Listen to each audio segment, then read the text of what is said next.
ഏറ്റവും പ്രധാനപ്പെട്ട ഒരു വാർത്തയിലേക്കാണ്. പ്രശസ്ത ബോളിവുഡ് ഗായകൻ സുബീൻ ഗാർഗിന്റെ മരണം കൊലപാതകമെന്ന് അസം മുഖ്യമന്ത്രി ഹിമന്ത ബിശ്വ ശർമ്മ. അസം നിയമസഭയുടെ ശൈത്യകാല സമ്മേളനത്തിലാണ് മുഖ്യമന്ത്രിയുടെ പരാമർശം. സുബീന്റെ മരണത്തിൽ CBI അന്വേഷണം വേണമെന്ന പ്രതിപക്ഷത്തിന്റെ ആവശ്യവും മുഖ്യമന്ത്രി തള്ളി. ആർ അച്യുതൻ ഡൽഹിയിൽ നിന്ന് ചേർന്നു. അച്യുതൻ, ഈ കേസുമായി ബന്ധപ്പെട്ട് മാനേജർ, സംഘാടകർ, ബന്ധു അടക്കം നിരവധി പേരെ കസ്റ്റഡിയിലെടുത്ത് ചോദ്യം ചെയ്തിരുന്നു. നിലവിൽ ഈ കേസിന്റെ സ്റ്റാറ്റസ് എന്താണ്? ഇത് ആദ്യമായല്ലേ സർക്കാർ ഇതൊരു കൊലപാതകമാണെന്ന് വെളിപ്പെടുത്തുന്നത്? അച്യുതൻ,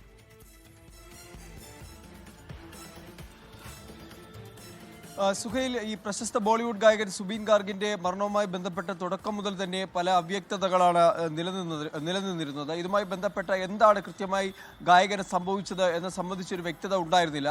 പരിപാടിയുടെ സിംഗപ്പൂർ സംഘാടകനായിട്ടുള്ള ശ്യാംകാനു മഹന്തയെയും സുബീൻ ഗാർഗിന്റെ മാനേജർ കൂടിയായിട്ടുള്ള സിദ്ധാർത്ഥ ശർമ്മയും പോലീസ് തുടക്കം കസ്റ്റഡിയിലെടുത്തിരുന്നു, അറസ്റ്റ് ചെയ്തിരുന്നു. തൊട്ടു പിന്നാലെ സഹഗായകരെ കസ്റ്റഡിയിലെടുത്ത് ചോദ്യം ചെയ്തു.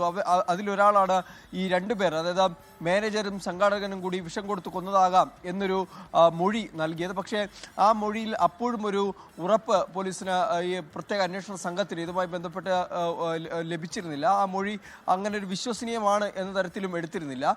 മറിച്ച് പിന്നീട് ഇദ്ദേഹത്തിന്റെ ബന്ധുവിനെ കൂടി അറസ്റ്റ് ചെയ്യുന്ന ഒരു സാഹചര്യമുണ്ടായി. എല്ലാത്തിനും ഒടുവിലാണ് ഇപ്പോൾ അസം മുഖ്യമന്ത്രി ഹിമന്ത ബിശ്വ ശർമ്മ പറയുന്നത് ഇതൊരു കൊലപാതകമാണ് എന്ന ഒരു പരാമർശം നടത്തുന്നത്. ഈ അസാമിലെ നിയമസഭ ശൈത്യകാല സമ്മേളനത്തിലാണ് ഇത്തരമൊരു വെളിപ്പെടുത്തൽ മുഖ്യമന്ത്രിയുടെ ഭാഗത്ത് നിന്ന് ഉണ്ടായിരിക്കുന്നത്. മാത്രമല്ല, ഇതിൽ പ്രതിപക്ഷം CBI അന്വേഷണം ആവശ്യപ്പെട്ടെങ്കിലും തള്ളിക്കൊണ്ട് പറഞ്ഞത് നിലവിലെ ഈ പ്രത്യേക അന്വേഷണ സംഘത്തിന്റെ ആ ഒരു അന്വേഷണത്തിൽ വിശ്വാസമുണ്ട്, അതങ്ങനെ പുരോഗമിക്കട്ടെ എന്നാണ് മുഖ്യമന്ത്രി നൽകിയിരിക്കുന്ന മറുപടി. അപ്പോഴും എന്താണ് ശരിക്കും സംഭവിച്ചത്, ഗായകന് സംഭവിച്ചത് എന്ന് സംബന്ധിച്ചുള്ള കാര്യങ്ങളിൽ വ്യക്തതയില്ല. മറിച്ച് കൊലപാതകമാണ് എന്നൊരു വെളിപ്പെടുത്തലാണ് മുഖ്യമന്ത്രി നടത്തിയിരിക്കുന്നത്. സുഹൈൽ, ലോകത്തെവിടെയായാലും ഏത് സമയത്തും 24 വാർത്തകളും ഓഗ്മെന്റഡ് റിയാലിറ്റി പാക്കേജുകളും എക്സ്പ്ലെയിനറുകളും വിശദമായി കാണാൻ ഞങ്ങളുടെ YouTube ചാനൽ നിങ്ങൾക്ക് സബ്സ്ക്രൈബ് ചെയ്യാം.